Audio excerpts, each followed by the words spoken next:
Good morning, everybody. I am Manila Chan. That over there is Ted Rall. You are tuned in to the Ted Manila Information Show, or the TMI Show for short, where we bring you way too much information. Of course, warning, if you're looking for something straight-laced, this isn't it. This isn't the place. Bad words are welcomed. We welcome all bad words, Ted, on this show. Only bad words. Good words are not welcome. Be gone right. with your good words. That's right. So obviously, we talk about all the headline news, and then we kind of narrow down to like one main topic towards the end. So if you're new to the show, that's what it looks like. We are live Monday through Friday, 10 a.m. Eastern. So please be sure to like and follow this show. It goes a long way, or else I'm going to have to pop producer Robbie in there to scold you about how this works. Apparently, it's very helpful if you're watching and you just hit that like button.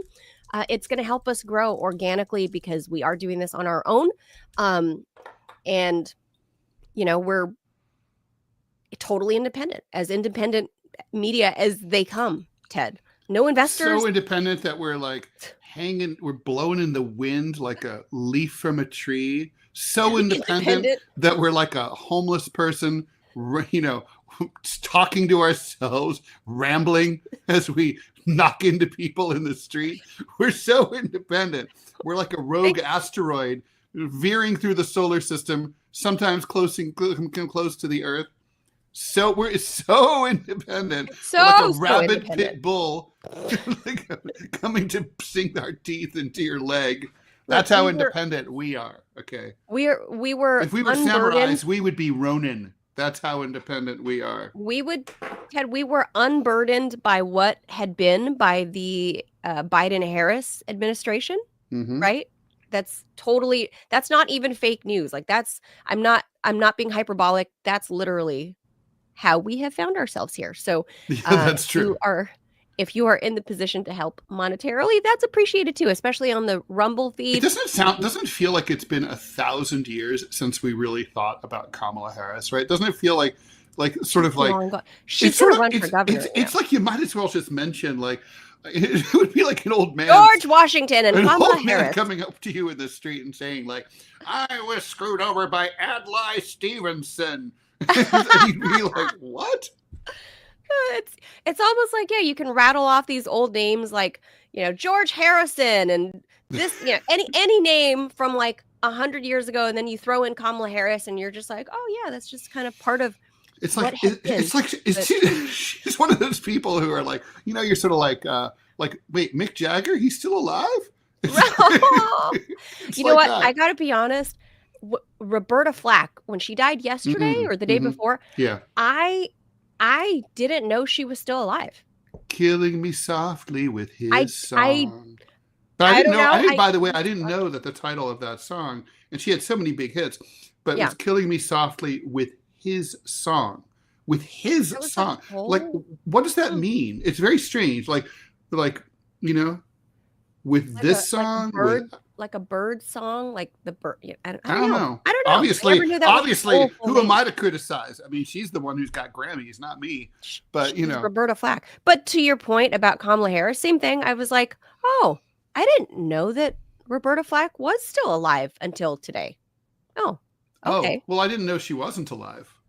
I mean, I just hadn't given her much thought. Exactly. I wonder if I don't know if she's one of those people like, you go to Vegas and it's like, tonight at Caesars, Roberta Flack. And oh yeah, okay, all right. She's speaking tonight in the conference room at the Holiday Inn in Las Vegas. They get Harris. $5 million. I mean, it's like insane how much those people get paid to do that. Well, that's Vegas is the way. Here's the thing. Roberta Flack had talent. I don't know about Kamala Harris.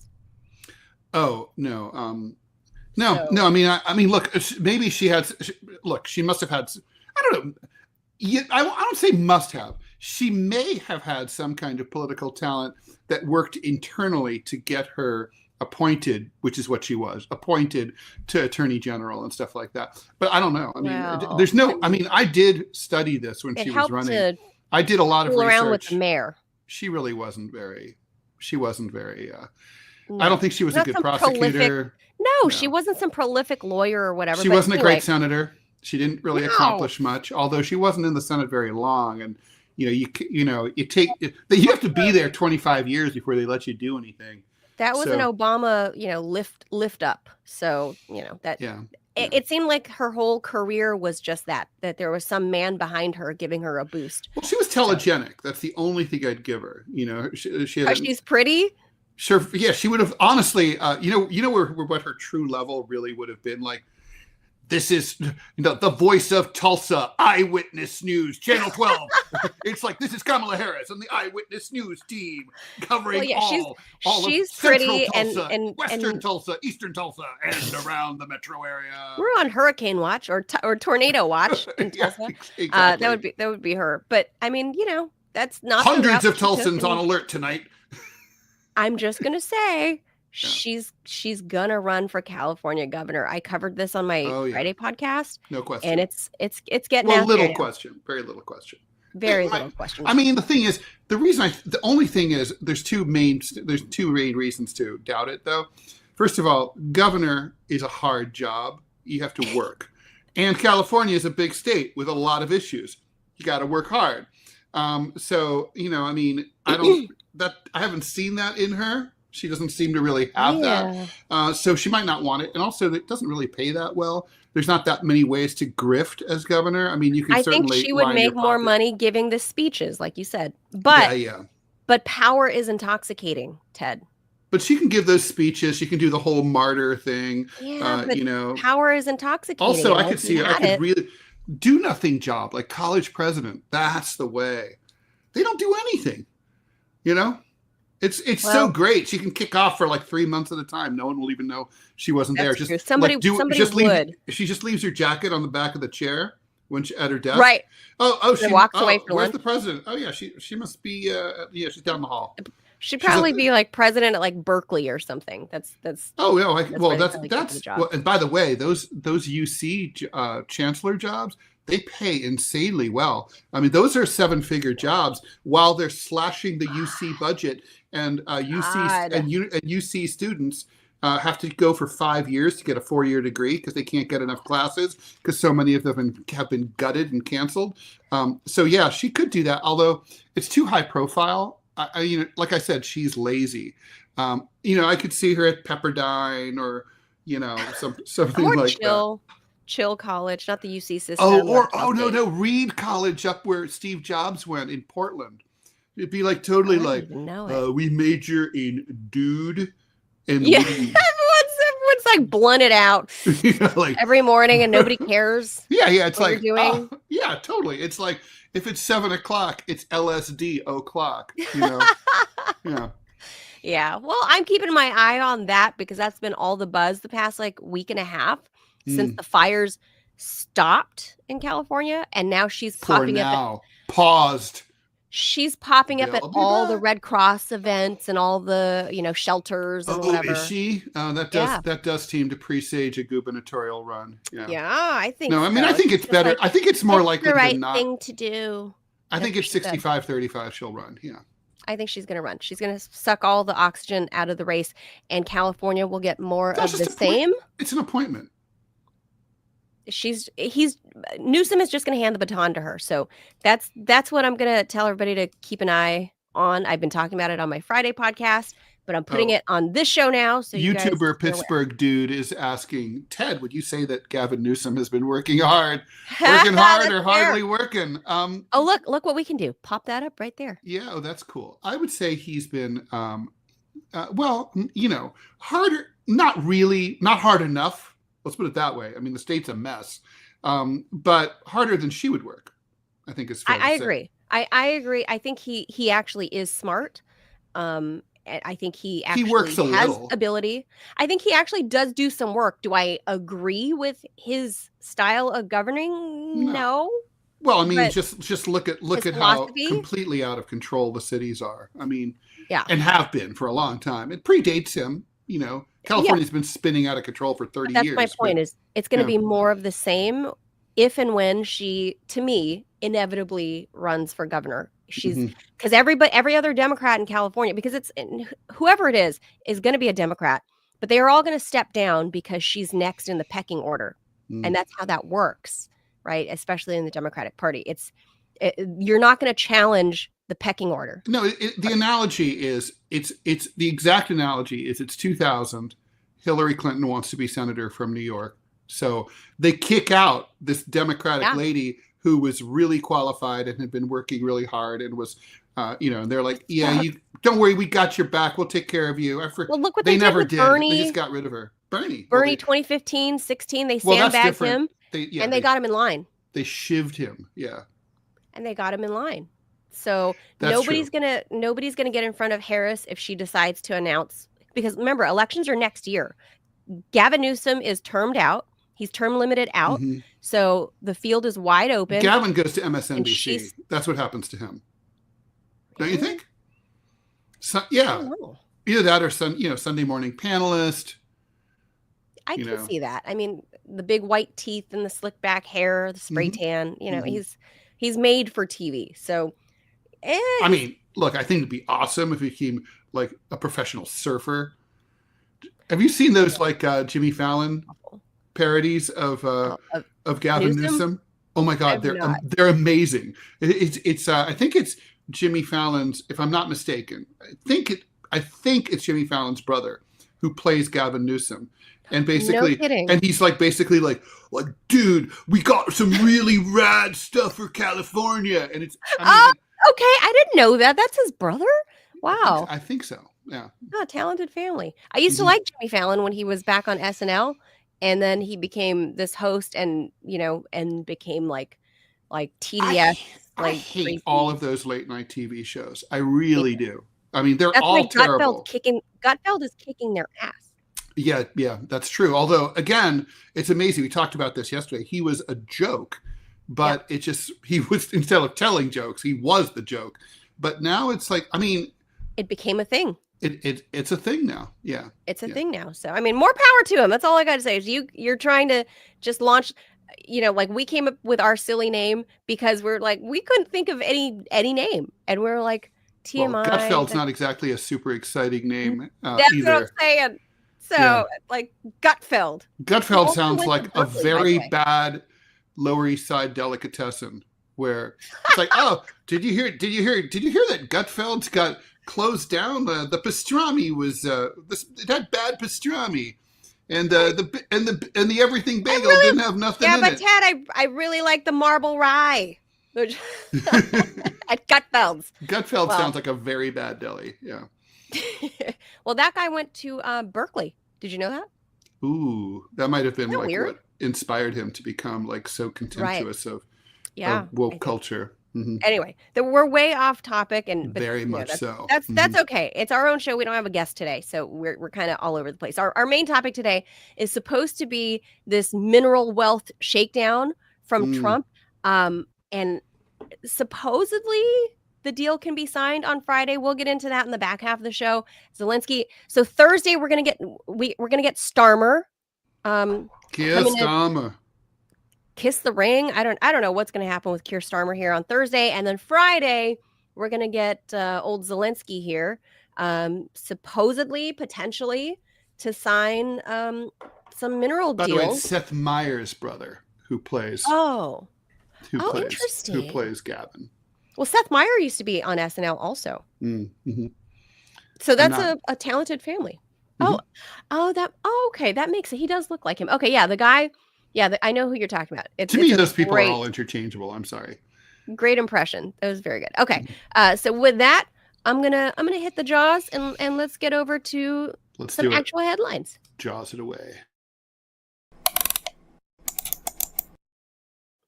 Trump said yesterday that he will allow wealthy people to pay $5 million to get a so-called gold card that would grant them permanent U.S. residency, which would end an existing program that gives green cards to people who invest in the U.S. The new program would eventually hold on. Pause for soundbite. Oh, right. Sorry about that. Yeah, we'll let Trump tell the audience himself. Mm-hmm. Here it is. We're going to be doing something else that's going to be very, very good. We're going to be selling a gold card. You have a green card. This is a gold card. We're going to be putting a price on that card of about $5 million, and that's going to give you green card privileges plus.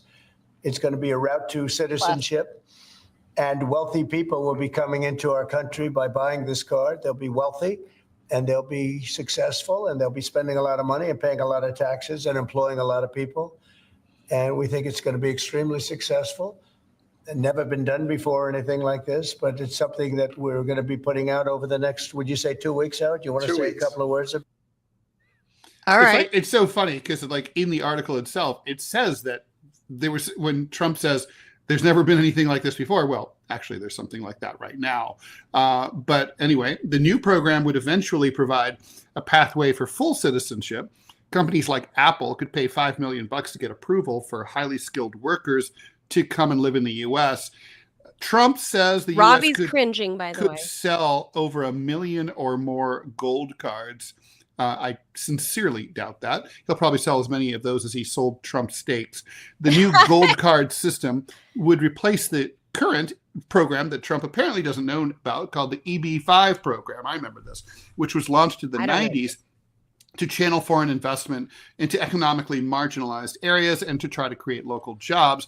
Now, that program offers green cards to people who invest at least $900,000 or $1.8 million, depending on the area, into qualified U.S. projects and show that they've created at least 10 jobs.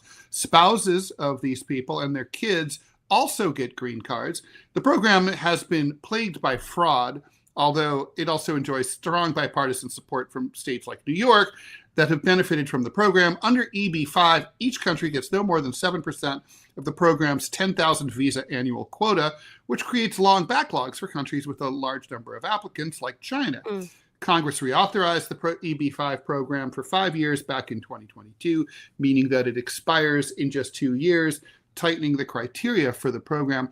I have to say that, like Robbie, I hate this idea with a purple passion for more ways than I can count. I mean, first of all, how on earth are we a country where we treat people equally when we say like, oh, if you're rich, you can cut the line and you can come in and you're basically buying U.S. citizenship. And U.S. citizenship should not be for sale.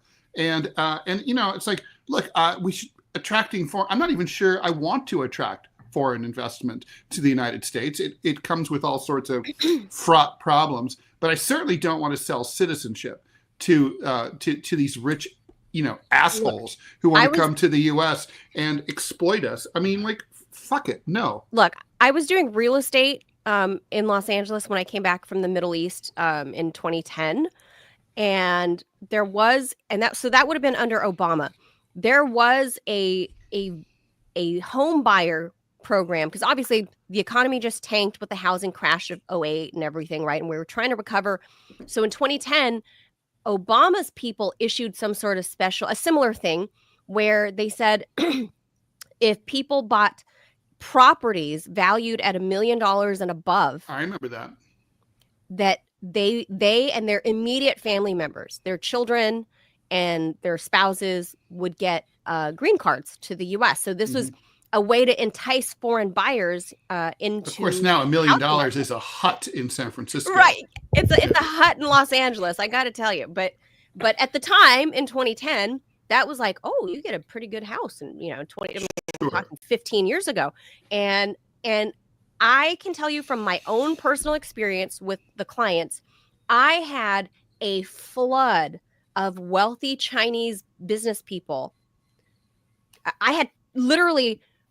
There were agencies that did like real estate tours that were asking to see my listings or asking to help, you know, have me help them, the wealthy Chinese business people, find properties in Southern California, mostly in the LA and the what we call the San Gabriel Valley, which is very, very Asian.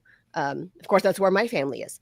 So And it kind of worked, at least for the local market. And those, I never followed up. I don't, it's not my place to ask them their visa status. Yeah, but that right? means it's inflating housing prices, right? So that's bad for Americans. It did, and it's also like, I mean, I guess it's bad for Americans. We're not currently trying to sell a house, but it's also like, I mean, the part that I really truly hate about this is like, okay, you know how like we talk about Russia doesn't need land, right? Like when they're accused of like, being engaged in a land grab in places like Ukraine, like land's the one thing that Russia doesn't need. Right. We don't need these people and their money. The U.S. is rich as shit. We are a rich country. Our problem is redistribution of wealth isn't happening. And like Elon Musk has all the money, but like we need to move the money around that's already here. It's not like we're broke. We're not, we're not Burkina Faso. We don't need to beg people. Not yet. Hey, come on. Oh yeah. Well, right. Because we're not just redistributing the wealth. It's disgusting. I mean, go ahead, Robbie. I'm 100% Team Ted on this, which again just highlights just the divide that there is on the right. There is a difference between a wife and a whore. A wife is someone that you are invested in. You're invested in that person's well-being. It is a partnership. It is a commitment. Citizenship is that way. It is a contract between the people of a nation and its government. It's not for sale. It's a sacred thing. It's just, it's like marriage. What Trump is doing is so repugnant and disgusting. Everyone should be up in arms about this. It's the antithesis of what France does with the French Foreign Legion, 100%. where it's like with the French Foreign Legion, which is for France, it's France's hardest fighting, and if you're a foreigner or even if you're a criminal, but you can join the French Foreign Legion, you may die because it's rough. Even the training may kill you, but you fight for France. No questions asked. They send you to do the worst, most dangerous jobs. They're like SEAL Team 6, and on steroids. And then you get to be a Frenchman. You fought and you earned blood, sweat, and tears because you love France so much that you're willing to die for it, as opposed to cutting a check. Gross. I mean, yeah. Americans need to decide. The American people need to decide corporately. Do we live in a nation, or are we being owned by a corporation? Because right now, that is what this looks like. This isn't a country. This is a business. It's a for-profit business, and what they are doing, they're privatizing the profits. They're socializing all the losses, and the people who are getting screwed are the dumbasses who are stupid enough to go out and work a 9 to 5, pay their taxes, live under the rules, try to make a better life. Meanwhile, the border's wide ass open. We have uneducated morons coming across the border, driving down the wages for the working class. Well, and that's what Trump's going to argue, right? Trump is going to argue like we could get the best people, the most successful people.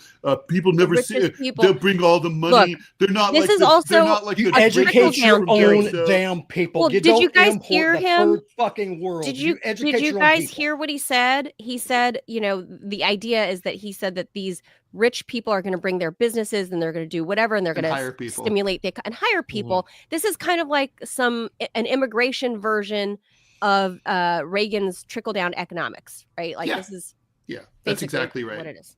Well, I have a question, because a lot of rich people, the complaint is that they don't pay their taxes. They have to pay their fair share. I don't know what the fair share is, but I think that one thing is pretty freaking obvious. More than what they're paying now. Oh, 100%. But the point that I'm trying to make is that if you're pissed off because Jeff Bezos pays nothing in taxes, how does bringing in more people who can compete with that douchebag? More Jeff Bezoses?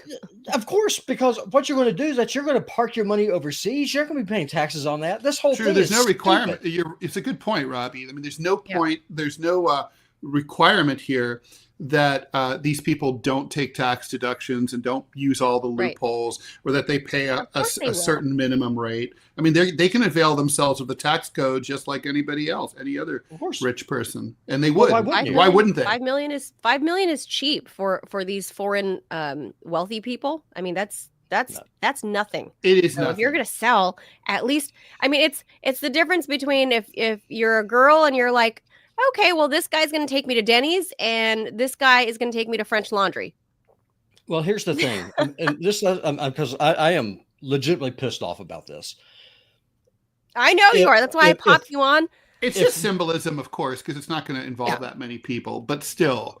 Well, it's the premise of it. It's disgusting because if citizenship is a sacred thing, which is what we're told, then you can't sell it. You can earn it, or you get be grandfathered in because you're born here, but it's not for sale. You don't get to sell your birthright. I'm with you. I mean, it's just like dual citizenship. There should not be any hyphenated Americans. Now, obviously, there are some interesting exceptions. I mean, famously, Ted's a dual citizen. I know, but it shouldn't be. You pick one or the other. I got it through my mom. You're all in on your nation, on whatever nation it is that you're with. President Putin gave Snowden citizenship, right? Or actually, I don't know. I think he might still have refugee status. He's asylum a status. He's a full citizen. Now. Okay, and you know, and it's like, and also one of my favorite stories is I forget which French president it was. It might have been Chirac, but you know the movie with Tom Hanks, Terminal, where the guy's trapped. So that's based on a true story, a real event that happened in Paris, where this guy got basically due to a military coup in his home country in Africa. Right. He got stuck. Basically, like his visa status changed while he was changing flights, and he was trapped between the domestic and the international terminal at the Paris airport. He was there, like living off, like the guards were giving him food, and the restaurants in the terminal. He was washing up in the public restroom. Man without country. He was a man without a country. It went on for months, and the president of the country read a story about it, and he was like, "Sacre bleu, this is ridiculous." And so he's like, "Cherchez la voiture," and they drove to the airport, and he walked up and he apologized on behalf of France and handed him a French passport and said, "Welcome to France."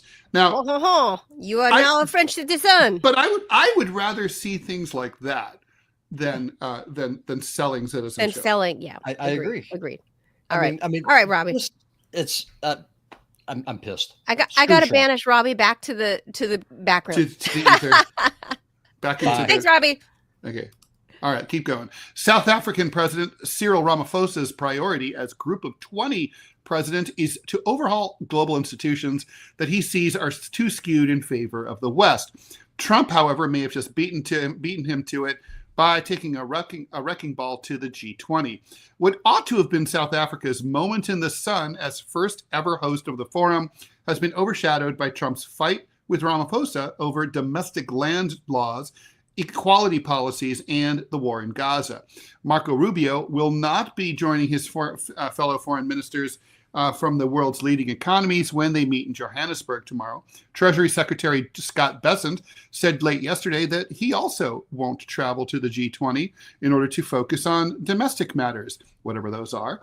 As their counterparts try to figure out Trump's approach to diplomacy, the question is whether the absence of Rubio and Bessent is a one-time snub, or if Trump's about to pull out of the G20. Trump's already withdrawn from the World Health Organization. Hey, it's not like we have pandemics or anything. The Human Rights Council, it's not like we care about those. And the Paris Climate Accord, amid an assault on the world order governed by multilateral institutions that the U.S. helped create. Weakening the G20 would, however, boost the importance of organizations like BRICS and work in favor of countries like Russia and China, according to Indian officials and many other people. A crunch is coming either way, since the U.S. is supposed to assume the presidency of the G20 from South Africa at the end of this coming November. If Trump decides to kneecap the G20, he risks ceding power to emerging powers, most notably Russia and China. Interesting story. I do think that is a very interesting turn of events, because it's kind of like in The Princess Bride, where he's like, I don't think that means what you think it means. Right. That Scott Bessent was like, yeah, we're not going to the G20 thing. And Rubio's like, I got stuff we got to do. We got to do at home. We're doing this whole Russia thing. You guys go ahead and do the party without us. It's fine. Although, interestingly, Trump wants, he said that the G7 should again become the G8. Russia should be welcomed I back. agree. I think that's a good thing. Well, but obviously, that's overdue. But this one with the G20, the fact that they think they're snubbing the G20 is actually going to be a boon for BRICS, as all these nations continue to pour in applications I don't know to join. that Trump understands BRICS. You know, that might be true. If he did, he'd probably be taking a different tack.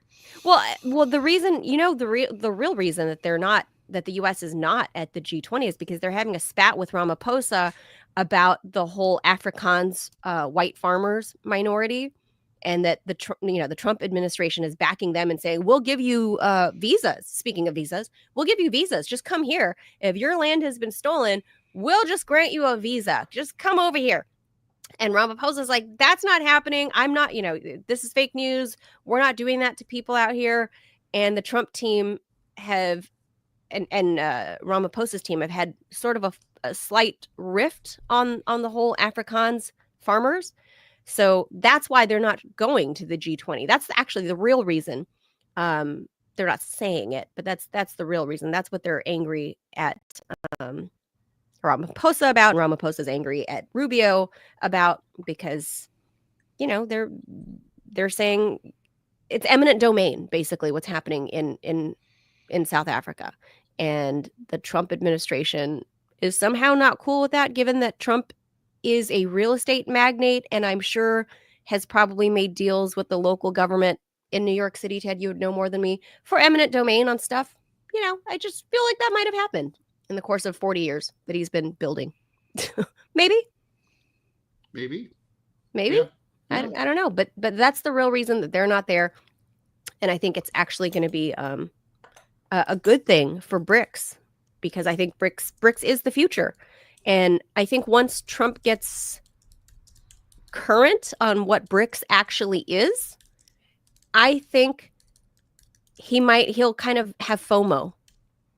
I really do. I think once he understands that like China and India are all a part of this, and Russia, he's going to be like, hey, can we be in on BRICS? Can you? I mean, can you be a dual citizen of G20 and BRICS, Ted? I think BRICS would say yes. G20 would say no. What do you think? Yeah. And also G8. Or G7.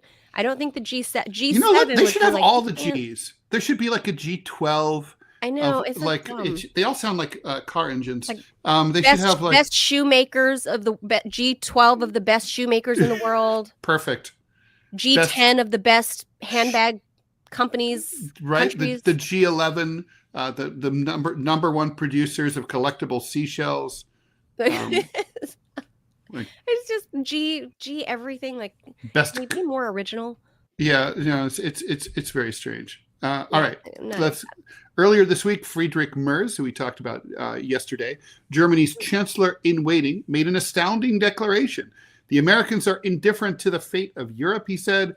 Europeans must ensure that we are at least capable of defending the European continent on our own. You would think that all those countries with nuclear weapons might be able to handle that. But anyway, to be clear, the U.S. hasn't stepped away from Europe's security just yet.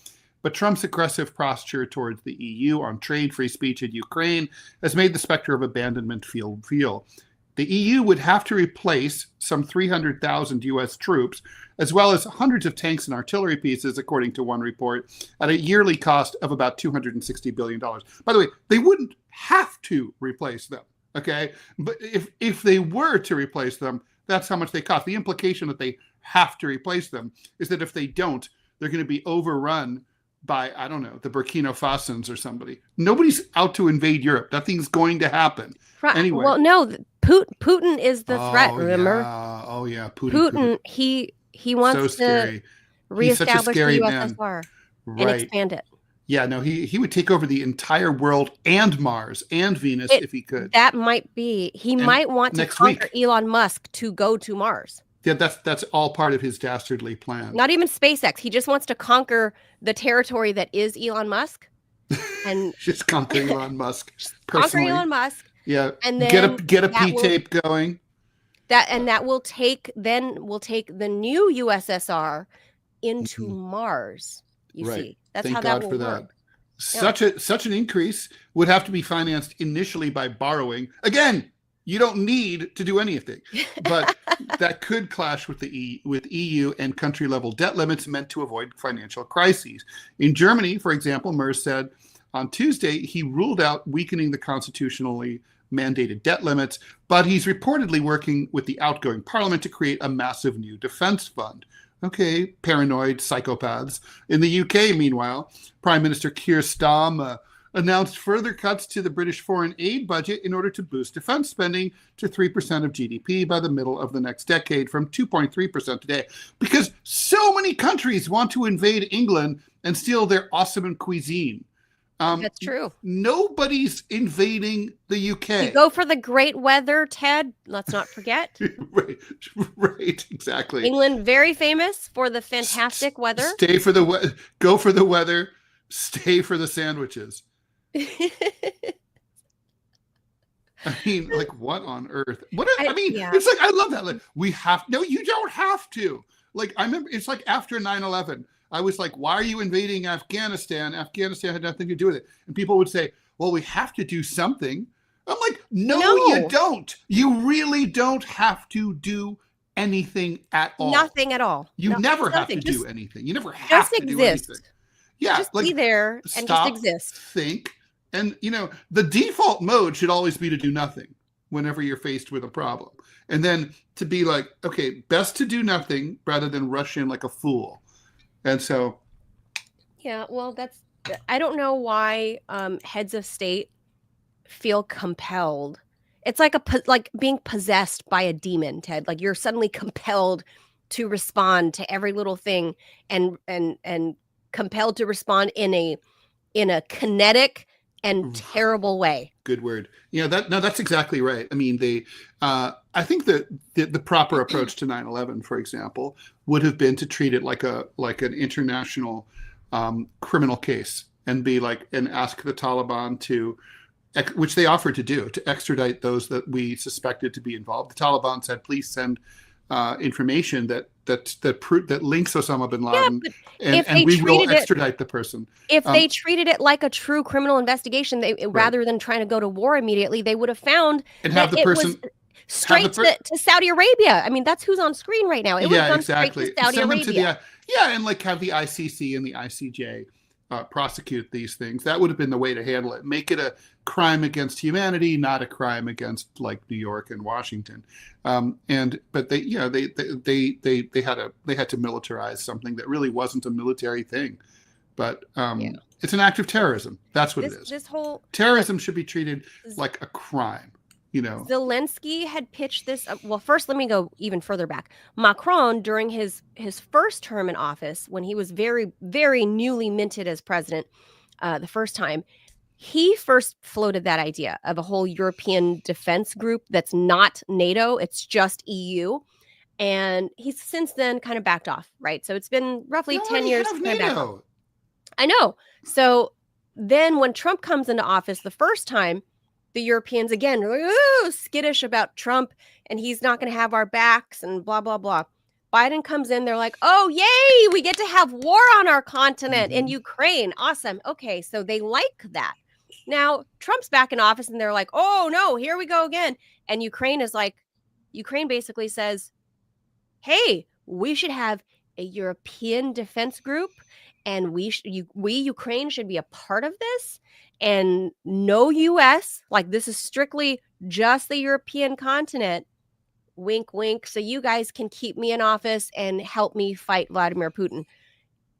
This is a terrible idea when we just discussed yesterday with an actual economist in Germany about how shit their economy is. It's not like the UK is doing much better, and France isn't doing great, especially with the summer months coming up. I'm sure we're going to see more yellow vest protests reemerge because it's going to be warm again. People are going to be pissed about the gas prices and food prices.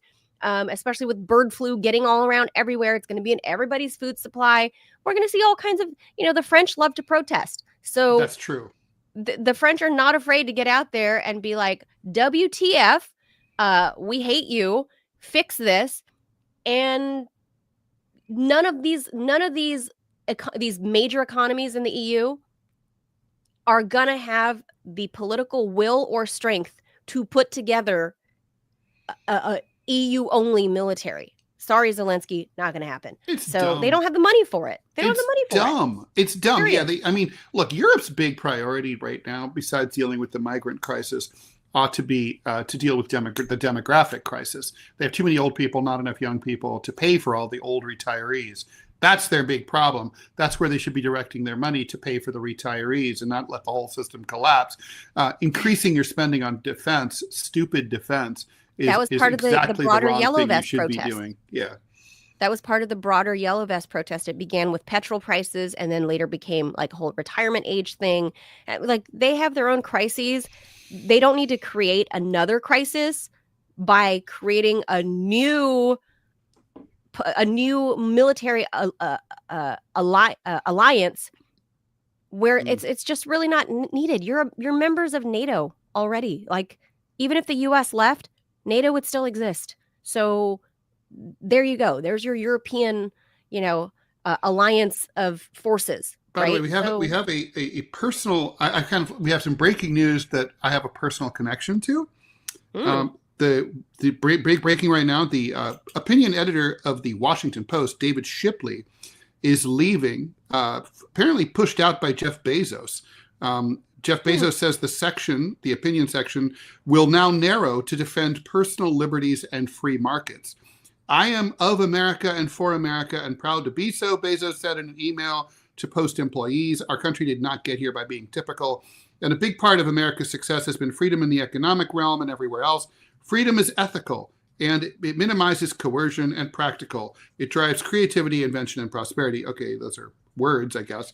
In his note, Bezos said that he asked Shipley whether he wanted to stay on at the Post, and Shipley said no. I suggested to him that if the answer wasn't hell yes, then it had to be no, Bezos wrote. In a note to opinion staff members, Shipley said he decided to step down after reflection on how I can best move forward in the profession I love. So, developing story. The personal connection here is he's the opinion editor of the Washington Post. As a political cartoonist, I have spoken to him on a number of occasions. And in fact, there's a cartoonist opening there at the Washington Post, and I have discussed that position with him in recent days, weeks. And so, yeah, I don't know where David's going to land. I have to admit, I don't really quite understand the nature of this dispute. Like, what does Bezos even mean by wanting to rededicate? What does that mean, to dedicate the opinion pages of the Washington Post to defending free markets? I mean, it's literally just like, I don't know. I don't know. It's not a communist editorial page. I mean, it's a center-right opinion page that has actually some. I don't know. There's no progressives there at all. Obviously. There's no socialists at all. No one there has ever defended Bernie Sanders, for example. So it's not like it's a pro-capitalist paper. It always has been. What were the words? Defending what? Free markets. Free markets. I mean, who's against free markets except for me? I mean, I don't know. I don't know. It's very weird. So, okay. And I don't know. I think this is one of those things. Like, maybe, look, when I talk to David about it, I'll ask him what that meant. I mean, or why he would have said no. Sometimes I think when you work in a corporate hierarchy, the crazy billionaire calls you and says, like, I want you to do this and that. You just should be like, okay, I'll take care of that. And then you just like, yes, sir. Whatever, just blow them off and do what you want, because they forget, because they're busy. I mean, I bet Shipley didn't like it because he doesn't like, the publisher should not ever even be in touch with the editorial side of the paper. Okay. Ever. Yeah. They shouldn't even hear from them. Like, the opinion editor should never have met Bezos. Right. So Bezos shouldn't be making the call directly. So that's probably what Shipley took umbrage at here. All right. Well, that's We'll see. I don't know. Like I wrote in my Elon Envy article on Slanted Online, is that all of these guys are trying to curry favor with Trump. Bottom line. That's what it is. Because they see Elon, it's working for Elon Musk. You know, like a week after Trump enters office, either it was SpaceX, they get another contract, or Starlink or whatever, get a giant new contract, a big, beautiful, giant new contract with the U.S. Air Force. So I think Bezos is just following the playbook, the Musk playbook. So I'm not super surprised. Yeah, no, but it's a little bit. Yeah, I don't know. I mean, it reminds me a little bit also of like, well, Bezos also, remember, he got up the opinion page's ass by telling them to renege on their planned endorsement of Kamala, just like Dr. Pat Soon-Shion did at the LA Times. So I think this is about editorial interference.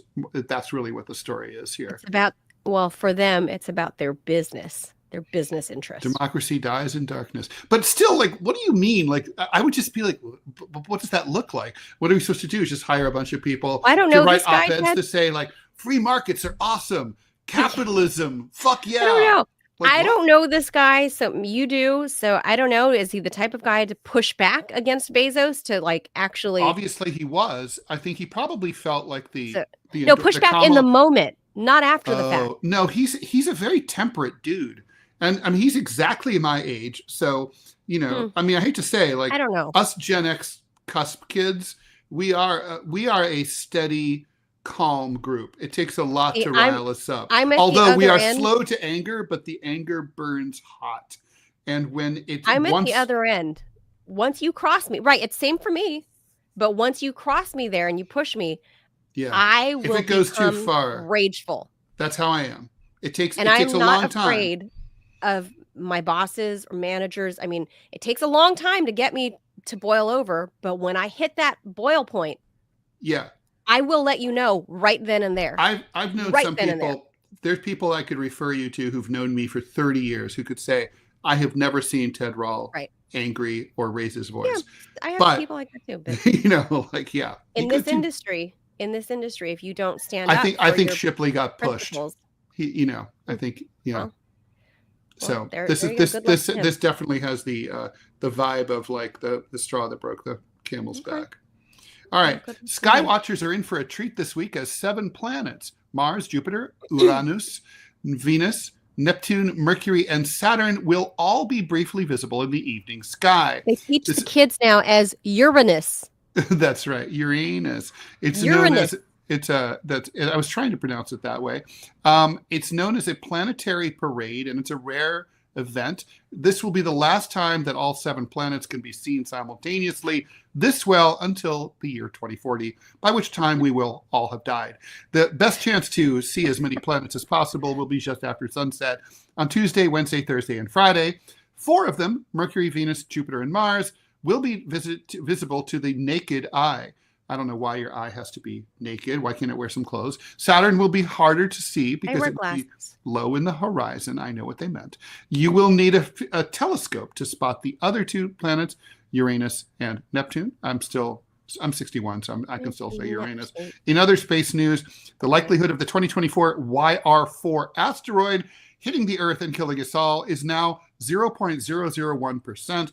That, according to the European Space Agency. But you have to adjust the European Space Agency to the American Space Agency. So that's 0.0013, down from 3.1% as forecast by NASA last week. Scientists expect the asteroid to pass our planet in December 2032 or strike it and kill us all.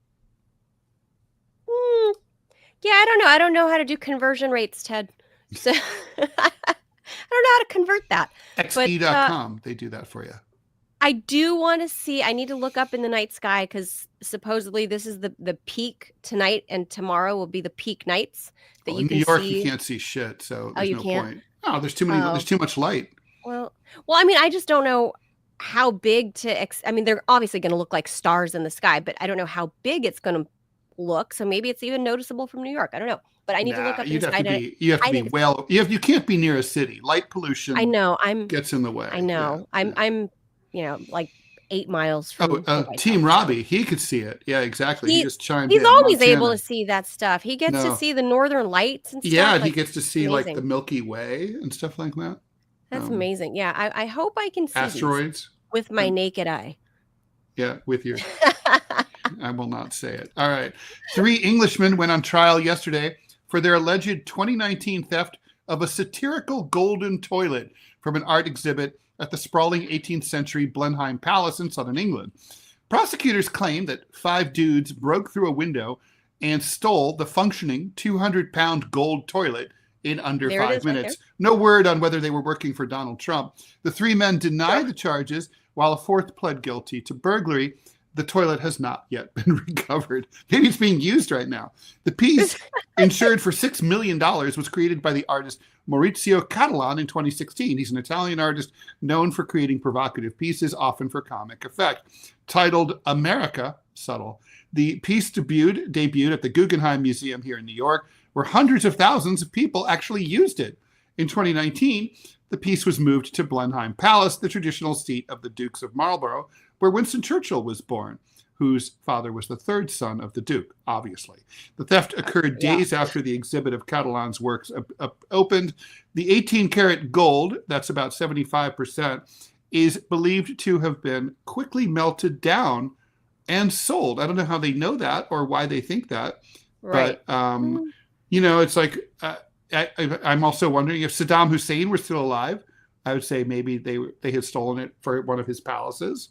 The gold crapper thing is kind of like, I actually do remember when it was on display here in New York. I remember just thinking like, this is like, I don't really like most modern contemporary art because it's just like it's as subtle as a flying mallet, right? I mean, it's sort of like it's a critique of capitalism and conspicuous consumption. Right. I'm not into that. Duh. It's just stupid. I think it's too pedestrian that he named it America. Yeah. Let's go take a shit in America. It's a functioning toilet. It's a gold toilet. Okay. Like it's just like droll. However, I do think that's pretty clever of these idiots to go in there in 5 minutes. Yeah. And but they got caught. Like, hello, couldn't you hide your license plates or guys? It's a museum. It's a place where Winston Churchill was freaking born. Like you gotta know that there are cameras, right, guys? Like, I know it's crazy. You can see the license plate in the video. Even here in New York, half the people driving across the bridges have their license plates obscured so that they don't have to pay the bridge toll. There's all these contraptions that people have now where they can push a button inside their car and their license plate disappears while they go past the scanner. And then it comes back down as these guys get off the bridge. Right there. Like if you're a security firm, you just high res it, make it bigger. And it's like, guys, it was a good idea. I mean, poorly executed. Who's guarding a toilet? Gold or not? Because if they were able to make their way out with it in 5 minutes, I mean, clearly it wasn't that well guarded. So, poor execution, and you should have really covered your license plates. I'm not a fan of this piece of art. I don't get this kind of art. No, I think the problem is that you do get it. And there's just not a lot to say about it. It's just dumb. Yeah, I think it's, again, pedestrian and droll. So and not droll enough. All right, let's Jaws. Oops.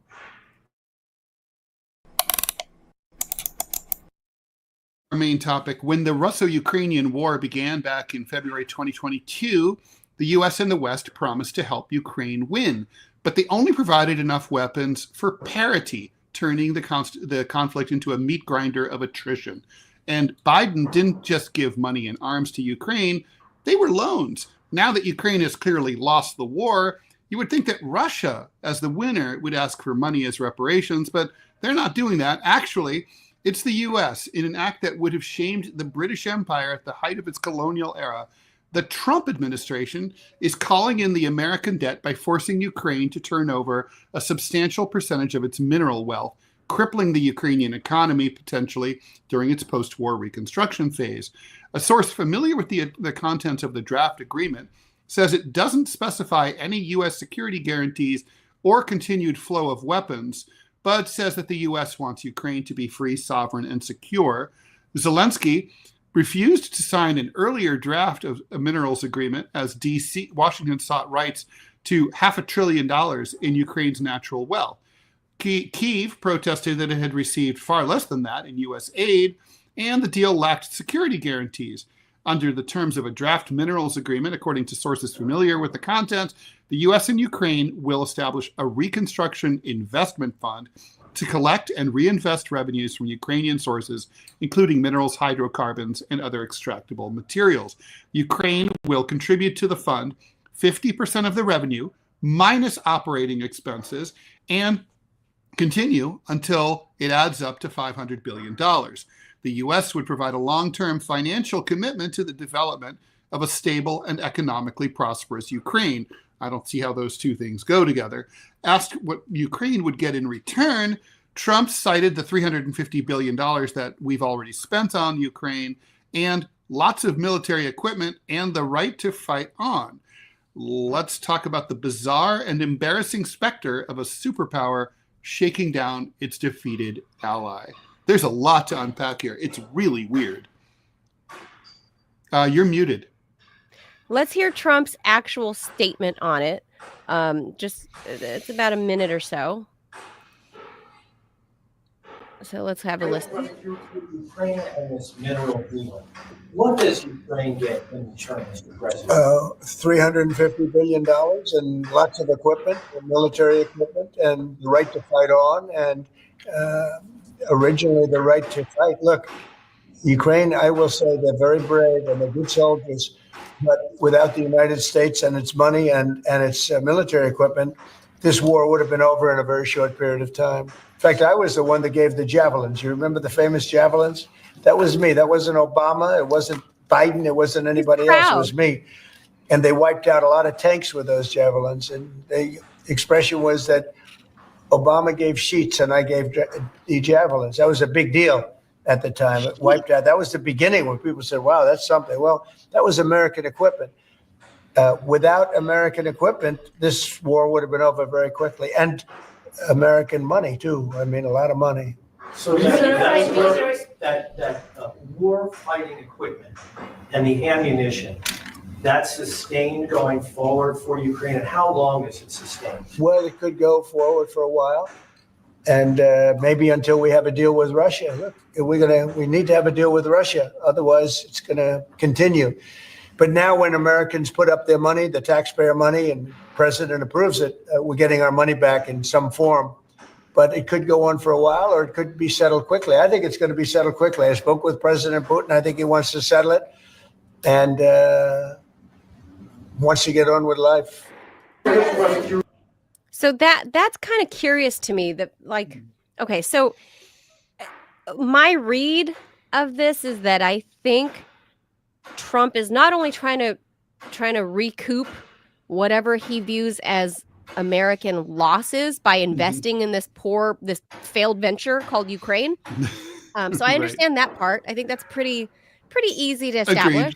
Agreed. But the second part regarding Russia, he then adds the caveat that says, when they say how long is this going to go on for, the caveat he says is that as soon as Russia comes to the table and signs a peace deal, then Ukraine's shit out of luck anyway. Gold toilet, shit out of luck. So, like, what? This doesn't make sense to me. Of what backroom deal is Zelensky getting? Is he getting his walking papers that says they'll let him live to be, old and gray at his Lake Como villa? Or is he going to be allowed to come to his villa in Miami? Or, like, there's something else here that doesn't add up to me, because I get that he's trying to recoup, basically what he says is the bad deal by Biden, right? Biden got us into a bad deal. So now he's recouping lost funds by a minerals deal. But why would Zelensky come here Friday, sign a minerals deal only for it to end, let's say a week from now? If Putin says, all right, yeah, let's do this, then what's in it for old Zelensky there? Why would he sign up for this if it can end at any moment? That's a good question. First of all, I've got to say there's a lot to delve in here. First of all, there's a contradiction between what Trump said in terms of wanting a peace deal with Russia, which he's made very clear that he wants, and then also saying that Ukraine has the right to fight on. I suspect that he was misspeaking when he said the right to fight on. It's more like this is more about recouping the $350 billion the U.S. has already spent. I agree with you on that. As for Zelensky, I mean, Zelensky is selling out his own country. First of all, let's be clear here. Along. This is that's true. But this is an ally. In the old days, like at the Treaty of Versailles and wars before that, when wars were settled, the victor could demand reparations from the loser. For example, after the Spanish-American War, the U.S. prevailed, and the Spanish Empire turned over Cuba, the Philippines, Guam, Puerto Rico to the United States. That's how we got them, right? Spoils of war. Yeah. At the Treaty of Versailles in 1919, after World War I, the central powers of Germany and its allies like the Ottoman Empire, they lost, and they had to pay France and other countries and the U.S. reparations. That led to some problems in the 1920s and 30s, obviously. But basically, since then, we don't really do reparations. But if you do reparations in the old 19th century kind of way, the money goes from the loser to the winner. Like it's like we lost, so we pay you to end this war. Now, this is a very different situation. Ukraine lost to Russia, but Ukraine is allied with the U.S., and the U.S. is saying, like, well, we lent you the money and we want you to pay us back. But the U.S., you would think if they were charitable or decent about it, they'd be like, well, we provoked you into it. We prodded Ukraine into fighting the Russians and provoking the war, which is what happened. And it didn't work out. Like maybe if they had beaten Russia, then maybe they should pay us the money if they'd gotten land from Russia. But this is kind of like Lend-Lease. We've all heard about the Lend-Lease program before World War II, before the U.S. formally got involved in the European conflict on the side of England and France and so on. FDR supported England with the Lend-Lease program, and basically that was like just like in the name, we lent them a bunch of crappy materiel at high prices. Things that could barely float on the water. And it was like a way to soak our ally.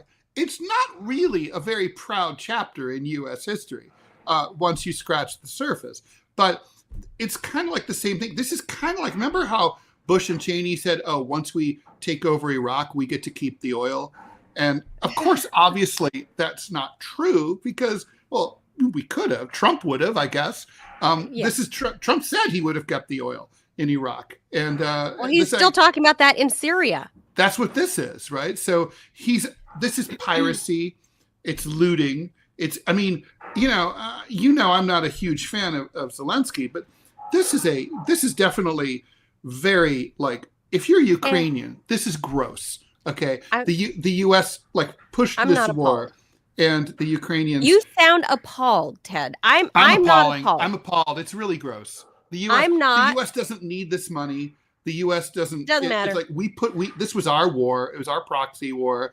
The Ukrainians idiots fell for it. I'm a gross capitalist here, where I'm like, you know what? They're gonna the Ukrainians are good. The Ukis are gonna need that. They're gonna need their mineral wealth to rebuild. This is neocolonialism.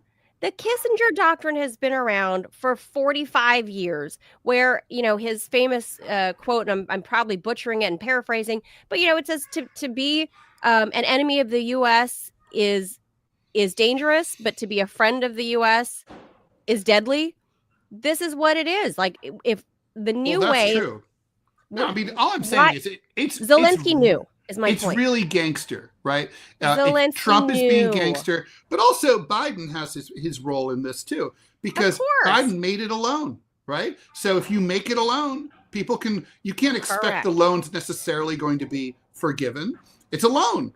I mean, Zelensky could have been like, well, we can't afford to fight this unless you give us the money. Look, it was like I told you, me being in the car business, right? And working in special finance for the people with bad credit, no credit, or whatever. Look, I never pulled the sheet over the covers over their eyes. They knew exactly what they were signing up for. 21.95%, 72 months at times, where I could, as far as my contracts were clean and simple, and that's your signature, and that's what you walked into. You know what you're buying. And Zelensky knew what he was buying. I talked to everybody in plain English. He knew, but he didn't know because the U.S. has never done anything like this. I mean, the U.S. has done the lending thing. Okay, I mentioned Lend-Lease, but that was a very short period of time. It wasn't that big of a scale. This is the first time. It looks like it's getting done this Friday. It's the first time that I can think of that the U.S. has done this to one of its duped allies that it conned into fighting one of its dumb proxy wars. This would be like, I don't know, it would be like going after South Vietnam or hey guys, you owe us money for all the people all for our help in the war. It's disgusting. Look, that's why I got out of the industry. It's just another reason to be ashamed of being American. It's just gross. That's why I got out of that industry, after icing a car. I mean, repoing, we call it icing a car. After you ice the first car, you're kind of like, oh, you feel bad because maybe it's some single mom and she's working multiple jobs or whatever, but you miss payments, man. You miss payments. It is what it is. I got a boss to answer to. I got to ice your car, lady. Sorry. But you do that a number of times. And some people you're kind of like, okay, especially like the drug dealers or whatever. You're like, all right, fine. In this case, Zelensky is not the single mom working 3 jobs. He is the blowhard drug dealer that is buying rims for this car that he's trying to finance and he's that guy. Well, you can't feel bad about right. If you're a Ukrainian citizen upset about the fact that your country is being looted by the U.S., yeah, you can go. Your first person you should be pissed at is Zelensky because he made this happen. That's true. He and the people around him. I view him as that kind of customer that I'm repoing, and not the former where you're the single mom. I don't feel bad for this guy. He has exploited his own country. He has sold out his own people. He has sent them to the meat grinder for 3 full fucking years. No, I don't feel sorry for Zelensky at all. This is his fault. So, but I mean, and honestly, he doesn't have to agree to this, right? He could just be like, "No, I'm not signing this." Right, we're going to keep fighting on our own with our UK friends. Well, it's also, I mean, allies. It is devastating when you think about also the percentages, right? I mean, this isn't like, oh, we're not trimming off we're not skimming off the top.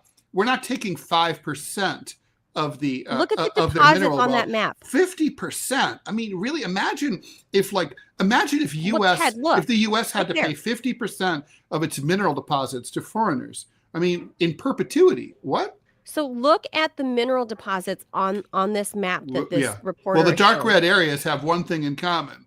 Those are all Russian-controlled areas. That's all Ruski, man. All the way down to Crimea. So there's not really that much in the rest. In the parts of Ukraine that are actually under Ukrainian control there are deposits, but it's not They're that spread much. out. It's not concentrated. There's plenty up further north, where you're starting to get close to, the Polish borders. And the map doesn't tell the whole story because the map just shows where they are, but it doesn't show how much is in each area. So those, I feel like it doesn't show density. No, well, that's where these locations are, and they are obviously in the Russian-controlled areas. There's a ton of them, and supposedly there's talk that Vladimir Putin is also making this part of the negotiations with Trump. Is that, hey, we got plenty of our own in Russia proper. Yeah. Mm-hmm. We don't need this new, but land Russia's going to sell it. Russia's going to sell it. They're not going to give it away, right?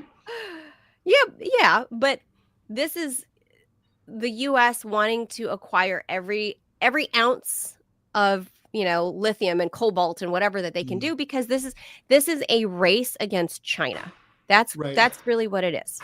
And I feel bad for the Ukrainian people. I have all along. I feel bad for the countless numbers and just scores and scores and scores of crying moms that I've seen crying over their dead sons' bodies, coming back from war. Like my heart goes out to the regular Ukrainian. Absolutely. And I feel even worse that now they have buyer's remorse from picking this asshole, that's a TV comedian, right, to become their president. And he walked them to the fucking guillotine. That's true. He sold out the entire country. I feel so bad for the Ukrainian people. Yeah, he's such a turd. He's such an asshole. And then to dare come back to the US and say, well, we only received half the money. I don't know where it all went. I didn't get all of the arms you sent. Well, where the hell is it, asshole? Like, we certainly gave it to you. Where is it? And then we have idiots in the U.S. that are also blocking, any tracking of it, like Rand Paul and Thomas Massey were talking about, right? Mm-hmm. Nobody wants to know where that money went. Because they know the answer. Nobody wants to know where the arms went, where all the javelins went, the tomahawks went. Nobody wants to know exactly where they are. And you know what? Zelensky does know, Ted. So they'll be turning up in conflict zones around the world for years. They're already showing up in Tijuana, Mexico. Mm-hmm. The cartels already have them pointed at the U.S. Ooh, I'm jealous. I have some things I could do with a javelin missile right now. They have some. Like the construction workers who are making all that noise in my background right now. Javelin. Literally, the cartels are flaunting them on purpose. I mean, that's for a reason. It's to ward off the federales, the police, right?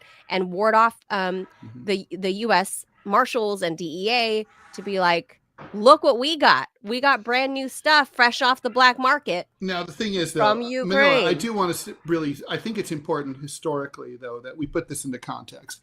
This is unprecedented behavior. We've never done anything like this. Gotta happen. And nobody else does it either. Nobody else does it. There has to be precedent somewhere. That's why the word exists, right? Like somebody has to set precedent somewhere, and this might be it. I mean, it's a gross precedent. I mean, although I don't think the following is true, but it would be nice to think that at bare minimum, the next time that like a Victoria Nuland type grifter, flies into some foreign capital that's like considering going to war, that someone would be like, we know what you Americans are about. We know what you guys are going to do. You're just going to loot us before, during, and after the conflict, and leave us twisting in the wind with our angry neighbor that you helped that you got pissed off, that you made angry at us, right? Like that's what it's gonna. I would like to think that there'd be some historical memory, and that people would stop trusting us. So, Ted, whatever, I think this is a speckle of a sprinkling of TDS that you might have, is because Trump, for his myriad of faults, especially in his personality defects, right? He blurts things out like an like Elon Musk, like it's got the autistic thing going on, right? Where you just kind of blurt things out and there's no filter and you don't think first. So this is, I think, what it is. He was talking to the press and he says, yeah, we're gonna repo this car. That's basically what he says. But the thing is, he's honest. He's honest about what's going to happen. Well, the difference between him and all the other presidents past, it's not like the U.S. hasn't raped every other country. It's not like the U.S. hasn't gone back there, either the spoils of war or by diplomacy, by using flowery, pretty language, right? And diplomatic language, that the U.S. hasn't raped and pillaged other countries that we don't technically colonize. The U.S. has done this for the whole of the 20th century. There is no difference. The only difference is that Trump is saying it outright. That he's like, dude, I'm going to repossess your car now. Time to pay the piper. And the U.S. has done that for throughout its entire history, 248 years, we've always done that. We've always raped and pillaged whoever we, back, whoever we conquer without calling it colonizing. And we go rape and pillage. I mean, look at Haiti, right? Right, but Haiti. this is a different Look at scenario, Latin right? America. I mean, this is a classic proxy war, right? And sure, but this is not the same thing. I mean, it is still, but you're right. Trump is saying it. Yeah, I mean, I guess I'm focused perhaps too much on the mechanism of how it's done. But you're right. At the end of the day, the U.S. has always raped and pillaged every country it enters, whether by proxy or direct. The U.S. has always raped and pillaged. So, I don't think this is anything different. I would say Zelensky is he can't be long for this world if he stays in Ukraine. You really think so? His own people are going to kill him. I mean, it's like, after this, this is. You think they're going to Milosevic him? They're going to look. I mean, they're going to look at him like he's a traitor, right? I mean, if I were Ukrainian, I'd say this man is a traitor. Absolutely. Yeah. He sold the country out. Like in 2019, after he won the seat, somebody got into his ear, and he got greedy. And we've heard, from friend of the show, right, Andrei Telezhenko, who has said so in diplomatic documents, has told us on the show that he firmly has cause to believe that Zelensky and his circle of friends are all drug addicts, and they do wild things, and they make poor decisions, as often drug addicts do. Ted, do you think he's going to be? I'm skipping that. I'm not addressing that because I don't know if that's true or not. But I guess Telezhenko has written this on affidavits, by the way. Okay, so I just want to be clear, though. You don't think this means that the U.S. will supply more weapons and the war will continue? I mean, Trump still wants to end. He still wants to end this. I think he will still, based on the language that Trump used. But again, who knows, right? Because Trump just says stuff. But based on that soundbite that we just heard, right here. He did say that it will continue, at least for now. So I think even if it's in vain, Trump might give a couple of more things to placate the little dictator, right? Just to placate, shut him up. But the good old days are Oh yeah, it's over. But again, it can last a few days. It can last a week. I think he's using this as a cudgel, as leverage against Vladimir Putin to come to the table in a hurry, because I don't think Trump wants war. I think really he truly does not like it, and he wants business. That's why he's selling American citizenship. That's why he's trying to go repo minerals to pay back old debts, right, from Ukraine the last 3 years. He doesn't want war. He wants money. That's what this guy is after. That's why Doge exists, however haphazard they are. It all boils down to money with this administration, the second go-round. I agree. There's no evidence to support any other analysis. Yeah. So, yeah. So I think that's what it is. It's all about business deals and taking wrecking balls to every establishment norm. And I mean, to some of them, I say, have at it, go for it, Trump. Some of the other ones you have to, like with Doge, I don't think they actually understand that you can't treat a whole government that impacts hundreds of millions of people. Well, who's going to want to work for the federal government now? I mean, once this can happen. So anyway, that's a whole different topic. But I think ultimately this is not necessarily a warning shot to Vladimir Putin, but I think he wants to use this as some sort of leverage with Vladimir Putin.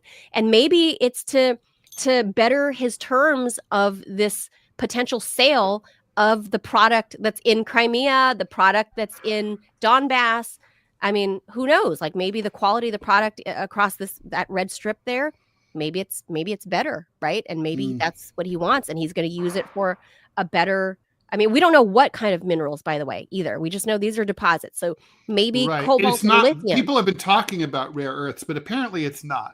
It's not that rare. Ukraine doesn't really have rare earths. So. No, it's not so rare earths.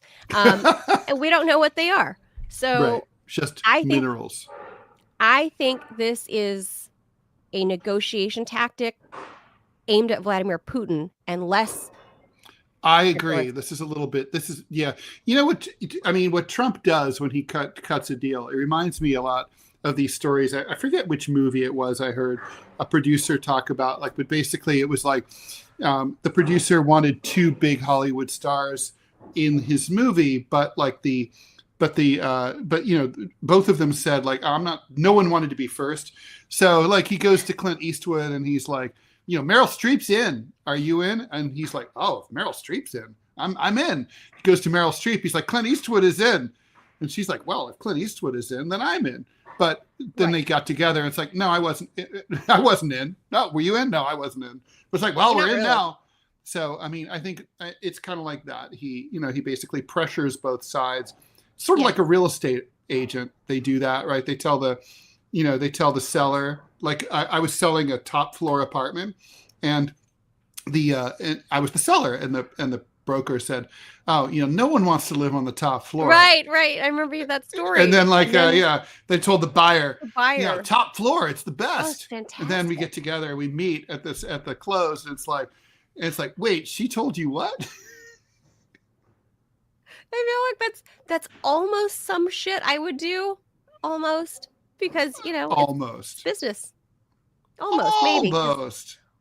At least old Manila would have. I don't know about if I did not that new today. and improved, completely moral, 100% ethical. That's right. Manila. Yeah. I'm a mom now, Ted. Yeah, because parents can't do anything unethical. Not mothers. Trump's got kids. Musk has kids. A lot of kids. But 13, there's right? that. Supposedly 13, 12 for sure, 13 maybe. Did he have sex with the number 13 lady, or is that like IVF supposedly situation? He's not met the kid, Baster. not a part of the life, not a part of nothing. So I don't know. That I don't know. We will see. He hasn't taken paternity ownership of the kid, so I don't know.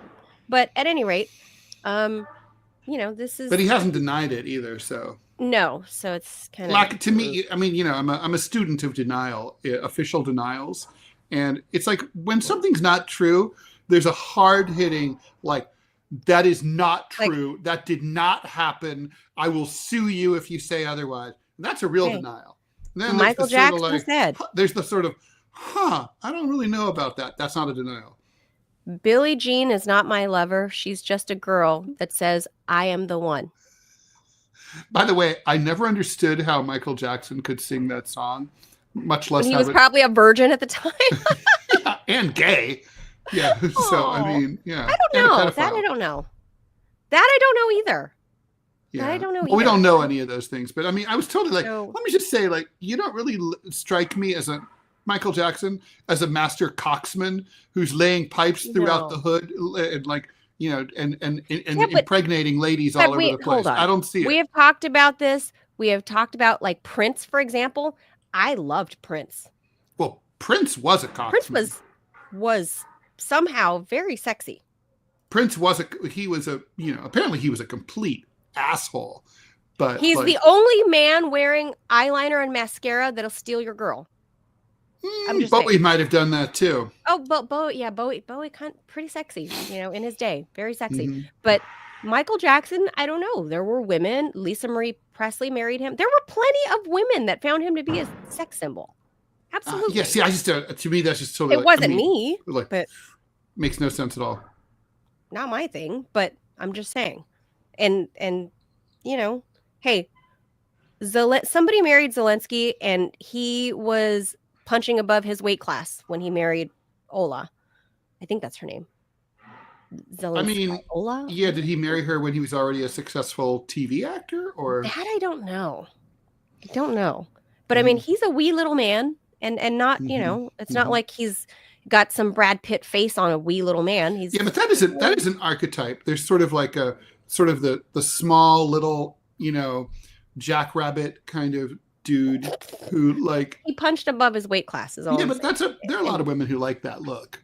I know he's kind of weaselly, and I don't know. he duped the Part Ukrainian weasel, people. part werewolf. He's a wereweasel.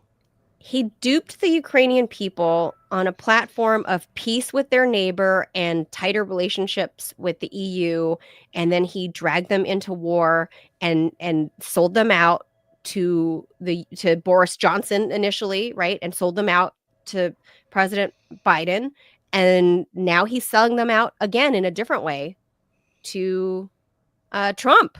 So he has sold them out every which way you cut it. And if anybody thought he was sexy to begin with, you had to have lost your on the other boner hand, for the good news for him is there's no media that can criticize him in Ukraine. Right. So, So there he's you got go. that All right. covered. Although Ukrainians are smart enough to think for themselves. They're going to hear about this and they're going to be They want so him out, pissed. Ted. They Oh, I want know. him out. And Yeah. That's why there's no he's election. he's looking for an off-ramp. They've wanted him out for the last yeah, year. this is definitely the beginning of the end for him. Yeah. This is like one of the last thing he does I don't know before about the end before like he you're dips. implying. I don't think well, no. What I mean is like it's the beginning of the end of his presidency. I'd be Oh, shocked if he's still the president of Ukraine by the end of this calendar year. Yeah. By the end of this year, for sure, he's gone. He's Yeah. gone. Yeah. So anyway, so that's gonna do it for us. Tomorrow, we're gonna be all economy, and not just egg prices, but like the coin. All the meme coins are dipping. You know that the Trump coin is down 15%. Oh no! What are we gonna That's do? where all my money is. Yeah. I invest The everything in Dogecoin? Clovis. I invest everything's in Clovis coin here. Dogecoin is way down. Like all, so I don't know. I don't know what's happening. The economy. I have been reading, according to Bloomberg, for example, they say a recession is nigh. So I don't know. We'll talk about that tomorrow. That's tomorrow's main topic. We'll have one of our business people, our business types, on to discuss. I don't want to tease it too much in case people's schedules change, but also email us whatever questions, comments, send us your audio. TMI Show question at yahoo.com. We will read it or play it if you send us an audio like Vintage Lefty did. We'll play it on the show on Friday if you send it, or if you just email because you're shy, it's fine. We'll read that too and try to answer your questions. It's basically mailbag Fridays. So if you want something to be answered, hit us up right there. TMI Show question at yahoo.com. Okay. That brings us to the end. We'll be back mañana, 10 a.m. Eastern. Thank you guys for being here. Hope you guys found that somewhat informative or thought-provoking or very inane and pissed you off in some way or another. We're good at that. I think so. Yeah. All right, guys. Thanks for being here. See you tomorrow. See you tomorrow. Bye. Adios, amigos.